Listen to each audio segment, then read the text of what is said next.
नमस्कार दोस्तों, स्वागत है आपके अपने YouTube चैनल स्टडी मित्र पर। दोस्तों, आज के इस वीडियो में हम बात करेंगे राजस्थान की मिट्टियों के बारे में।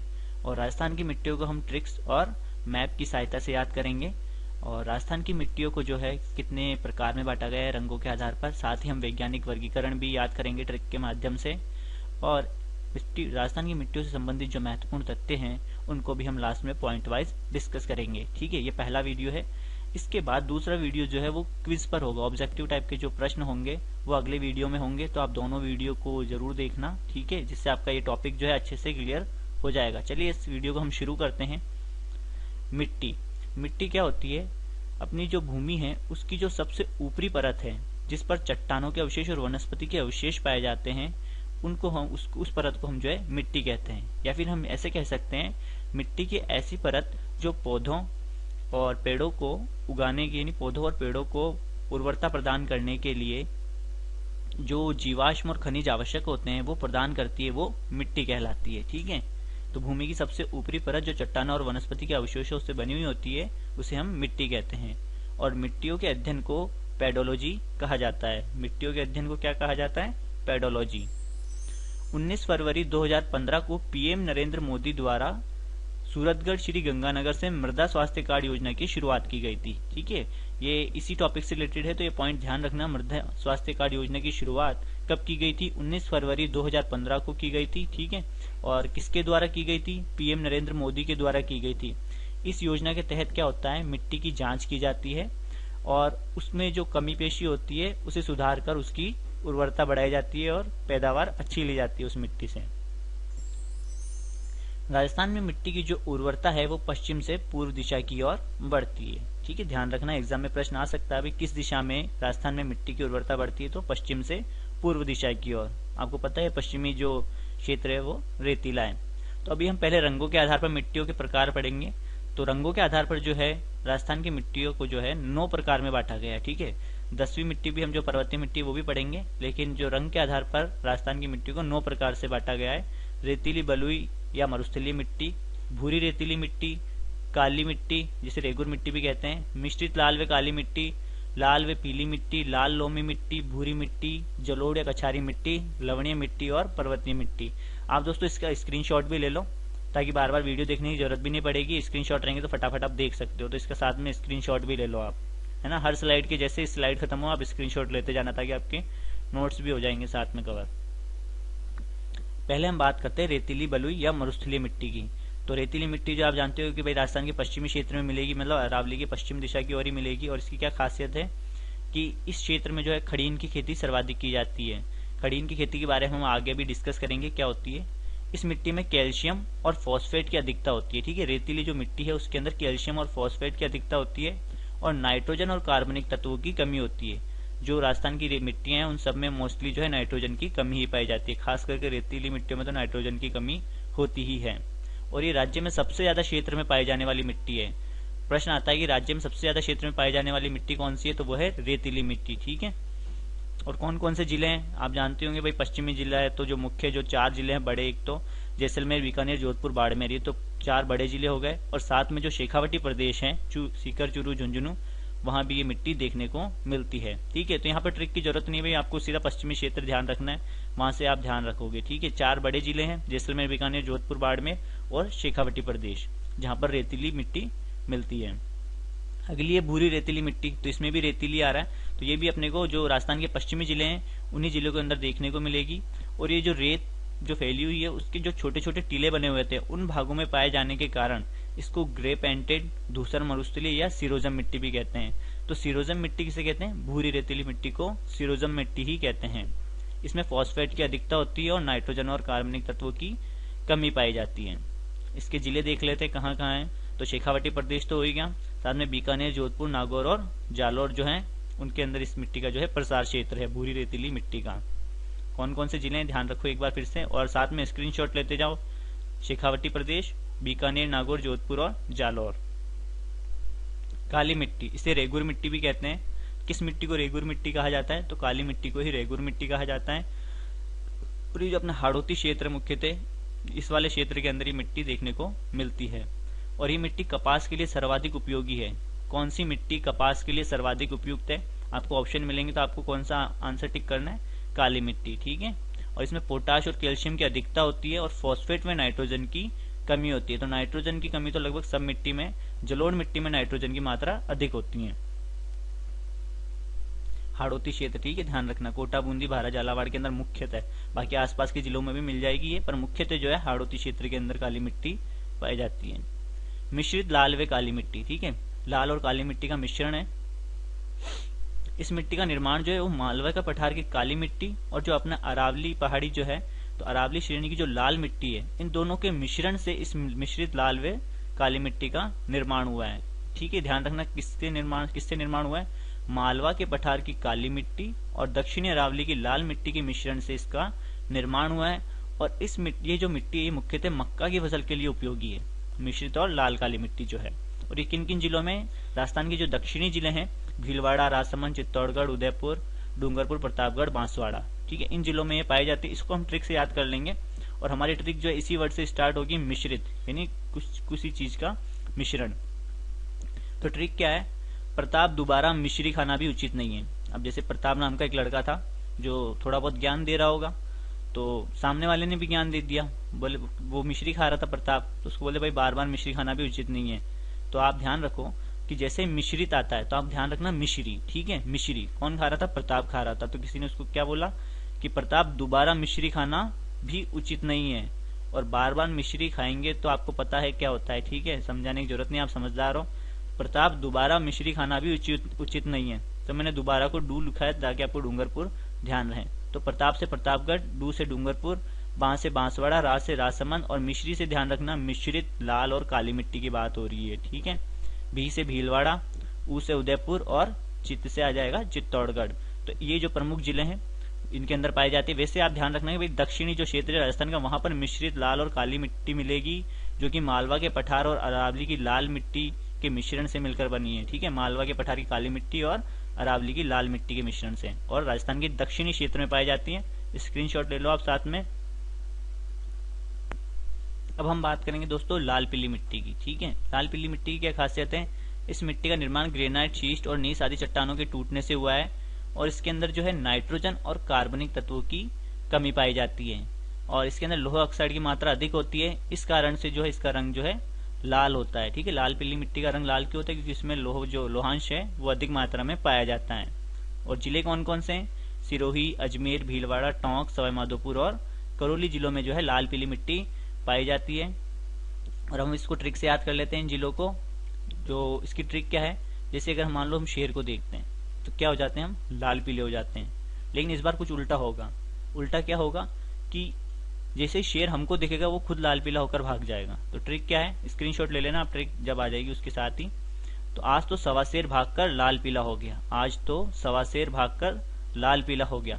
तो आज से आपको ध्यान रखना है अजमेर, तो से ध्यान रखना टोंक, आज तो ऐसे बोले आप, तो आप आज तो सवा शेर भागकर लाल पीला हो गया, तो आप ध्यान रखना बस, तो से तो क्या है टोंक है, सवा से सवाईमाधोपुर और से जो अपना शेर से सिरोही और भा से ध्यान रखना, ये भा जो आ रहा है इससे आ जाएगा अपना भीलवाड़ा और कर से करौली और लाल पीला से ध्यान रखना लाल पीली मिट्टी, आज तो सवा शेर भागकर लाल पीला हो गया। स्क्रीनशॉट लेना भूलना मत। लाल लोम मिट्टी या लाल लोम को जो है दोमट मिट्टी, दोमट बोला जाता है, तो लाल लोमी मिट्टी या लाल दोमट मिट्टी। इस मिट्टी का निर्माण कायांतरित चट्टानों के टूटने से हुआ है और इसमें नाइट्रोजन, कैल्शियम और फास्फोरस की कमी होती है। लाल लोमी मिट्टी जो है इसके अंदर नाइट्रोजन, कैल्शियम और फास्फोरस की कमी होती है और इसमें भी जो है लोहा ऑक्साइड अधिक मात्रा में होता है और ये मिट्टी जो है मक्का की फसल के लिए उपयोगी होती है। लाल मिट्टी जो है, लाल लोमी मिट्टी जो है मक्का की फसल के लिए उपयोगी होती है और लोहा ऑक्साइड की अधिक मात्रा के कारण जो इसका रंग लाल होता है।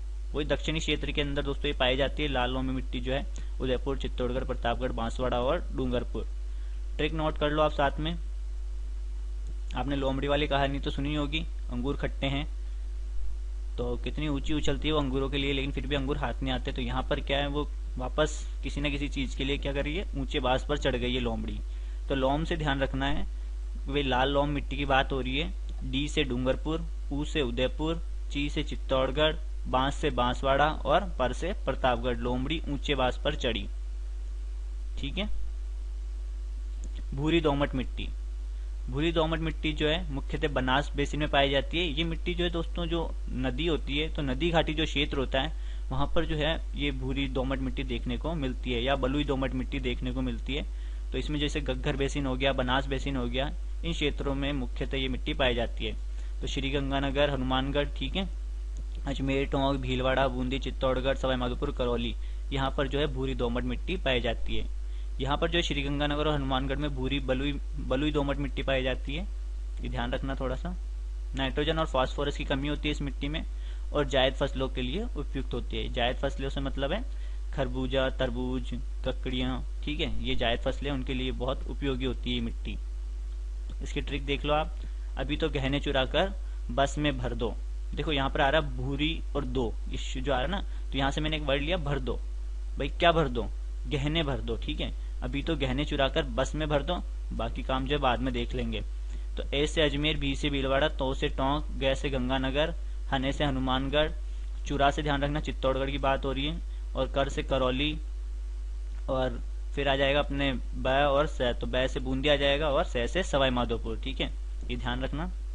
स्क्रीनशॉट साथ में लेते जाना, भूलना मत आप, ताकि नोट्स भी आपके साथ में रेडी होते जाएंगे। जलोढ़ मिट्टी सबसे उपजाऊ मिट्टी होती है, ठीक है। अपने भारत का जो उत्तर का मैदान है वो उस उत्तर का जो मैदान है वो इसी मिट्टी से निर्मित है, जलोढ़ मिट्टी से। सबसे उपजाऊ मिट्टी है। इस मिट्टी को दोमट, कांप या ब्लैक कॉटन सोइल नाम से भी जाना जाता है। और इसमें जो है दोस्तों अभी तक देखो नाइट्रोजन की कमी आ रही थी, और इस मिट्टी में जो है नाइट्रोजन की अधिकता होती है, और इसमें फास्फोरस की कमी पाई जाती है। और जो राजस्थान का पूर्वी मैदानी क्षेत्र है, ये जो राजस्थान का पूर्वी मैदानी क्षेत्र है, यहाँ पर ये मिट्टी जो मुख्यतः देखने को मिलती है।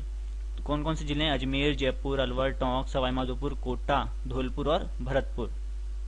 यहाँ पर ये देखने को मिलती है जलोढ़ मिट्टी। अब जलोढ़ जो आ रही है, इसकी ट्रिक क्या है भाई? जलोढ़ तो कुछ ना कुछ जलाना पड़ेगा। तो इसके अंदर क्या है? आज तो धोबी ने अजय का कोट जला दिया। ट्रिक क्या है? आज तो धोबी ने अजय का कोट जला दिया।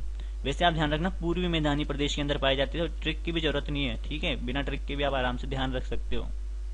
तो आज से ध्यान रखना भाई, अजमेर, तो से तो टोंक, धो से धौलपुर। यहाँ पर भी लाल इसलिए कर रखा है कि आप भी से भीलवाड़ा मत कर देना, भी से भरतपुर है, ठीक है। ए से अलवर, फिर जय से जयपुर, और कोट से कोटा, और जला से ध्यान रखना जलोढ़ मिट्टी की बात हो रही है। किसकी हो रही है? जलोढ़ मिट्टी की बात हो रही है। आगे बढ़ते हैं। लवणीय मिट्टी, ये श्रीगंगानगर, हनुमानगढ़, बाड़मेर, जालोर, पाली, कोटा और भरतपुर क्षेत्र में पाई जाती है मिट्टी, और इसमें सोडियम क्लोराइड की मात्रा सर्वाधिक होती है, इसीलिए ये मिट्टी जो है लवणीय हो जाती है। इस मिट्टी के लवणीय होने के कारण क्या है? जैसे दोस्तों आपने पढ़ा होगा कि लूणी नदी जो है बहती जब आती है तब तो उसका पानी जो है मीठा होता है, लेकिन जब ये बाड़मेर के बालोतरा पहुंचती है उसके बाद उसका जल जो है खारा हो जाता है, ठीक है। और खारा होने के कारण क्या है? जो बाड़मेर में जो है जो मिट्टी है या वहाँ की जो जमीन है वहां पर लवणीय मात्रा ज्यादा है उस मिट्टी के अंदर, इसलिए जो नदी का पानी है लूणी नदी का वो खारा हो जाता है। तो बाड़मेर और जालोर में जो है थोड़ी सी भूमि क्या है? खारी है, इसलिए यहाँ पे लवणता की मात्रा ज्यादा है, तो यहाँ पे लवणीय मिट्टी पाई जाती है। और श्रीगंगानगर और हनुमानगढ़ और भरतपुर, और इनमें क्या कारण है कि ये क्या रूपांतरित है, मतलब अपने राजस्थान में क्या नीचे चूने की परत है। तो जब नदी नहरों का पानी जो है वो जमीन, जैसे मान लो ये जमीन है, ठीक है, जब नदी या नहरों का पानी या सिंचाई का पानी जो है जमीन के नीचे की ओर जाता है तो अपने क्या एक चूने की परत है, ठीक है। अब ये जो ये पानी नीचे रिस कर नीचे जाता है, ये वापस चूने की परत से टकराकर वापस ऊपर की ओर जाता है, ठीक है। केशिका तो क्रिया बोलते हैं। तो कोशिकाओं के कारण जो है ये जो जल है वो नीचे से ऊपर की ओर वापस जाता है। तो ये जो जमीन है इस चूने की परत के से जो पानी है वो ऊपर की ओर गया, तो ये इस जमीन को क्या कर देता है? अम्लीय और क्षारीय बना देता है, ठीक है। यानी लवणीय मिट्टी बना देता है इसको। इस जो मिट्टी है उपजाऊ मिट्टी थी इसको पूरी लवणीय मिट्टी बना देता है, या फिर यहाँ पे एक दलदल का निर्माण कर देता है, ठीक है। यहाँ पर पूरा दलदल का निर्माण कर देता है, और इसी दलदल को हम क्या बोलते हैं? सेम की समस्या बोलते हैं, जो सबसे ज्यादा कहाँ पाई जाती है? हनुमानगढ़ में पाई जाती है, ठीक है। ये ध्यान रखना, सेम की समस्या कहाँ पाई जाती है, एग्जाम में प्रश्न भी आता है। तो सेम की समस्या क्या होती है ये भी मैंने आपको बता दिया, ठीक है। और अगर गांव पूछ लें तो बड़ोपल गांव में जहाँ सेम की समस्या सबसे ज्यादा है। मुख्य रूप से ये बाड़मेर और जालोर में पाई जाती है लवणीय मिट्टी जो है। इसकी ट्रिक देख लो, वैसे तो बिना ट्रिक के याद कर लेना, क्योंकि बाड़मेर जालोर है दो तो जो मुख्य हैं, और नदी नहरें जहाँ पर जैसे श्रीगंगानगर में सिंचाई ज्यादा होती है, श्रीगंगानगर और हनुमानगढ़ में, तो वहां पर भी ये लवणीय मिट्टी देखने को मिलती है, और वहां पर सेम की समस्या भी ज्यादा होती जा रही है। तो भरत को पायल से गजब का लव हुआ। ठीक है, भरत से भरतपुर, को से कोटा, पायल से पाली, गय से गंगानगर, जय से जालोर, बै से बाड़मेर और लव से लवणीय मिट्टी। ठीक है, ये आप ध्यान रख सकते हो। और हुआ से हनुमानगढ़। पर्वतीय मिट्टी, पर्वतीय मिट्टी जो है वैसे खेती तो नहीं की जाती क्योंकि अनुपजाऊ से तो मतलब क्या, मतलब इसमें गहराई नहीं होती है पर्वतीय मिट्टी के अंदर। और अगर फसल लेनी है तो थोड़ी मिट्टी में गहराई भी होनी चाहिए ताकि वो आराम से उसकी जड़ें जो है मिट्टी में जा सकें। लेकिन ये जो मिट्टी पर्वतीय क्षेत्र में पाई जाती है तो इसलिए कृषि के काम तो नहीं आती है। मिट्टी का रंग जो है लाल और पीला भूरा होता है और ये सिरोही, पाली, उदयपुर, अजमेर और अलवर जिलों के अंदर ये मिट्टी मिलती है। यानी जो अरावली पर्वत श्रेणी है उसी में ये मिट्टी, पर्वतीय मिट्टी जो है मिलती है। अब दोस्तों हम मिट्टियों का जो वर्गीकरण है, वैज्ञानिक वर्गीकरण, उसको हम ट्रिक के माध्यम से भी थोड़ा देख लेंगे कि भाई जैसे ना नाम में दिक्कत आती है ना कि एरिडोसोल को कौन सी बोलेंगे, पीली बुरी बोलेंगे या जलोढ़ बोलेंगे या आर्द्र बोलेंगे या काली बोलेंगे। तो इसको मैं आसान ट्रिक से याद करा दूंगा, आप वीडियो में बने रहें बस। ठीक है, और वीडियो आपको कैसा लगा ये जरूर बताना कमेंट के अंदर। तो वैज्ञानिक वर्गीकरण के आधार पर दोस्तों विश्व की जो मिट्टियां हैं, वैज्ञानिकों ने पूरे विश्व की मिट्टियों का वर्गीकरण करने के लिए उनको 11 प्रकार में बांटा है। ठीक है, और उसमें से राजस्थान की मिट्टी को 5 भागों में बांटा गया है। तो पहली कौन सी, एरिडोसोल, इसको बोलते हैं शुष्क मिट्टी, क्योंकि राजस्थान का जो अर्धशुष्क क्षेत्र है वहां पर ये मिट्टी पाई जाती है, अर्धशुष्क जलवायु क्षेत्र के अंदर। तो इसको हम कैसे याद रखेंगे कि एड़िया क्या होती है, सूख जाती है। ठीक है, आपने एड भी देखा होगा टीवी में कि एड़ियों को मुलायम और कोमल बनाए, ये वाली क्रीम लगाएं। ठीक है, तो एड़िया क्या होती है, सूख जाती है, तो सूखा यानी शुष्क। तो यहाँ से आप ध्यान रख सकते हो कि एरिडोसोल जो है शुष्क मिट्टी को बोलेंगे। एंटीसोल्स, पीली भूरी मिट्टी, तो आंटी कभी तो जो है पीली साड़ी पहनती है और कभी भूरी साड़ी पहनती है। ठीक है, याद हो जाएगा आराम से जब हम आगे डिस्कस करेंगे अभी इसको। आंटी क्या करती है, कभी पीली साड़ी पहनती, कभी भूरी साड़ी पहनती है। एल्फीसोल, एल्फी यानी कुल्फी। ठीक है, यहाँ से ध्यान रखो कुल्फी, एल्फी यानी कुल्फी, तो कुल्फी क्या होती है, जमी हुई, तो जमी से ध्यान रखो जलोढ़ मिट्टी। इंसेप्टिसोल, इंसेप्टी, ठीक है, तो इंसान वर्ड ले रहा हूं मैं यहाँ से, इंसेप्ट। ठीक है, तो इंसान वर्ड ले रहा हूं, तो इंसान क्या होते हैं, किसी ना किसी चीज के आदी होते हैं, खास करके वर्तमान में मोबाइल के। ठीक है, तो आप ध्यान रखना इससे। और वर्टिसोल, वर्टिसोल मिट्टी को हम कैसे ध्यान रखेंगे, एक होती है लाइन हॉरिजॉन्टल और एक होती है वर्टिकल। तो वर्टिकल, वर्टिकल, कल से काली मिट्टी। ठीक है, यहाँ से आप नाम ध्यान रख सकते हो, एरिडोसोल शुष्क मिट्टी, एंटीसोल पीली भूरी मिट्टी, एल्फीसोल जलोढ़ मिट्टी, इंसेप्टिसोल आर्द्र मिट्टी और वर्टिसोल काली मिट्टी। अब हम इनके विस्तार क्षेत्र देख लेते हैं कहाँ कहाँ पाई जाती हैं। तो एरिडोसोल जो है शुष्क मिट्टी है, तो ये राजस्थान के अर्धशुष्क जो जलवायु क्षेत्र है वहां पर ये मिट्टी देखने को मिलती है। ये जो अर्धशुष्क जलवायु जो क्षेत्र है वहां पर ये मिट्टी देखने को मिलेगी। सीकर, चूरू, झुंझुनू, नागौर, जोधपुर, पाली और जालौर यानी शेखावटी क्षेत्र और लगभग मारवाड़ क्षेत्र जो है वहां पर जो है एरिडोसोल मिट्टी पाई जाती है। एंटीसोल मिट्टी, इसको पीली भूरी मिट्टी कहते हैं। आपको क्या बताया था मैंने, आंटी कभी पीली साड़ी पहनती कभी भूरी साड़ी पहनती है। इसका विस्तार क्षेत्र जो है पश्चिमी राजस्थान के जो जिले हैं उन सभी जिलों के अंदर लगभग जो है एंटीसोल मिट्टी पाई जाती है। और ये जो मिट्टी है एंटीसोल मिट्टी, सर्वाधिक क्षेत्र में पाई जाने वाली मिट्टी कौन सी है, एंटीसोल मिट्टी। तो सर्वाधिक क्षेत्र पर जो है आंटियों का ही राज है। ठीक है, ये ध्यान रखना। तो सर्वाधिक क्षेत्र में पाई जाने वाली मिट्टी कौन सी है, एंटीसोल मिट्टी है। और इस मिट्टी की खासियत क्या है, इस मिट्टी में अलग अलग जलवायु जो क्षेत्र है, अलग अलग जलवायु क्षेत्र में पाई जाने वाली मिट्टियों का जो मिश्रण है वो इस मिट्टी में हमको देखने को मिलता है, किसमें, एंटीसोल मिट्टी में। एल्फीसोल जलोढ़ मिट्टी, इसका जो विस्तार क्षेत्र है, जलोढ़ मिट्टी है तो आपको ध्यान रखना भाई राजस्थान का जो पूर्वी मैदानी क्षेत्र है, ये जो एरिया है इधर का, यहाँ पर ये मिट्टी देखने को मिलेगी। जो पूर्वी मैदानी क्षेत्र है एल्फीसोल, यहाँ पर ये देखने को मिलेगी। अलवर, भरतपुर, करौली, धौलपुर, जयपुर, दौसा, सवाईमाधोपुर, टोंक, भीलवाड़ा, चित्तौड़गढ़, राजसमंद, उदयपुर, डूंगरपुर, बांसवाड़ा और हाड़ौती क्षेत्र के अंदर देखने को मिलती है एल्फीसोल मिट्टी। ठीक है, ये वाला एरिया भी ले लेना, खास करके वैसे तो पूर्वी मैदानी क्षेत्र है, अभी इन्होंने दक्षिणी क्षेत्र भी ले रखा है। ठीक है, तो यहाँ पर भी ये मिट्टी देखने को मिलेगी अपने को। पूरा ये वाला जो एरिया है दक्षिण पूर्वी जो है क्षेत्र है वहां पर जो है एल्फीसोल मिट्टी मिलेगी और सबसे ज्यादा उपजाऊ है। ठीक है, जलोढ़ मिट्टी जो है सबसे ज्यादा उपजाऊ होती है, तो एल्फीसोल जो है सबसे ज्यादा उपजाऊ मिट्टी है। अगली है इंसेप्टिसोल, इंसान क्या होते हैं, आदि होते हैं। ठीक है, तो आर्द्र मिट्टी ध्यान रखना। विस्तार क्षेत्र जो पाली, सिरोही, राजसमंद, उदयपुर, जयपुर, भीलवाड़ा, चित्तौड़गढ़, दौसा और सवाईमाधोपुर, झालावाड़ के अंदर इसका विस्तार मिलता है इंसेप्टिसोल मिट्टी का। वर्टिसोल्स, एक होती है हॉरिजॉन्टल लाइन और एक होती है वर्टिकल। तो वर्टिसोल को क्या बोलते हैं, काली मिट्टी। और काली मिट्टी मुख्यतः कहाँ पाई जाती है, हाड़ौती क्षेत्र में। दोस्तों इसके बाद क्विज वाला वीडियो भी है, वो भी आप जरूर देखना। ठीक है, जिससे ये टॉपिक आपका अच्छे से कवर हो जाएगा। डूंगरपुर, बांसवाड़ा, चित्तौड़गढ़, सवाईमाधोपुर, भरतपुर, इन क्षेत्रों के अंदर जो है वर्टिसॉल मिट्टी मिलती है। अब इसके जो महत्वपूर्ण पॉइंट है वो हम देख लेते हैं दोस्तों। मिट्टी के बारीक कण को जो है चीका कहते हैं, ठीक है। जो सबसे बारीक होता है उसको क्या कहते हैं, मृत्तिका। मिट्टी के जो सबसे बारीक कण होता है उसको बोलते हैं मृत्तिका। मिट्टी के अधिक मोटे कणों को कहते हैं बजरी, रेत या बालू कहते हैं। नदी घाटियों में जो है भूरी दोमट या बलुई दोमट मिट्टी पाई जाती है। मैंने बताया आपको घग्गर बेसिन और बनास बेसिन जो क्षेत्र है वहां पर ये मिट्टियां देखने को मिलती हैं, या वहां ये मिट्टियां पाई जाती हैं। मिट्टियों में उपस्थित सबसे उपजाऊ तत्व को क्या कहते हैं, हुमस कहते हैं। हुमस क्या होता है, वनस्पति की जो सड़े गले अवशेष हैं जो कि मिट्टी के सबसे उपजाऊ तत्व होते हैं, ठीक है, इन्हें बोलते हैं हुमस। और जब इनका ये जब बहकर चले जाते हैं या एक स्थान से दूसरे स्थान पर स्थानांतरित हो जाते हैं तो उसको क्या बोलते हैं, मृदा अपरदन। और मृदा अपरदन को ही मिट्टी की रेंगती हुई मृत्यु कहा जाता है। राजस्थान में सर्वाधिक अपरदन जो है वायु से होता है। 3 तरीके के अपरदन होते हैं, एक होता है जल अपरदन, एक होता है वायु अपरदन और एक होता है चादरी अपरदन, ठीक है। जल अपरदन तो वो है जब जल का तेज प्रवाह है उसके साथ जब मिट्टी बह जाती है तो उसको जल का अपरदन कहते हैं। वायु अपरदन जो है पश्चिमी राजस्थान में होता है मुख्यतः। हवा के साथ जो मिट्टी का कटाव होता है उसे वायु अपरदन बोलते हैं। और चादरी अपरदन जो होता है पर्वतीय क्षेत्रों में होता है। जब पर्वतीय क्षेत्रों में बारिश आती है तो बारिश का जो तेज पानी जब नीचे की ओर बहता है तो साथ में मिट्टी को भी बहा ले जाता है तो उसे बोलते हैं चादरी अपरदन। लवणीय मिट्टी से उत्पन्न समस्या को सेम की समस्या कहते हैं, ये मैंने आपको बताया था अभी। मिट्टी में क्षारीयता या लवणीयता की समस्या को दूर करने के लिए किसका प्रयोग किया जाता है, जिप्सम का प्रयोग किया जाता है। और मिट्टी में अम्लीयता की समस्या को दूर करने के लिए चूने का प्रयोग किया जाता है, ठीक है। अम्लीयता की अगर समस्या है मिट्टी में तो किसका प्रयोग करेंगे, चूने का। और अगर क्षारीयता की समस्या है तो जिप्सम का प्रयोग करेंगे। शुद्ध मिट्टी का पीएच मान 7 होता है और क्षारीय मिट्टी का 7 से अधिक और अम्लीय का 7 से कम। स्क्रीनशॉट ले लेना आप।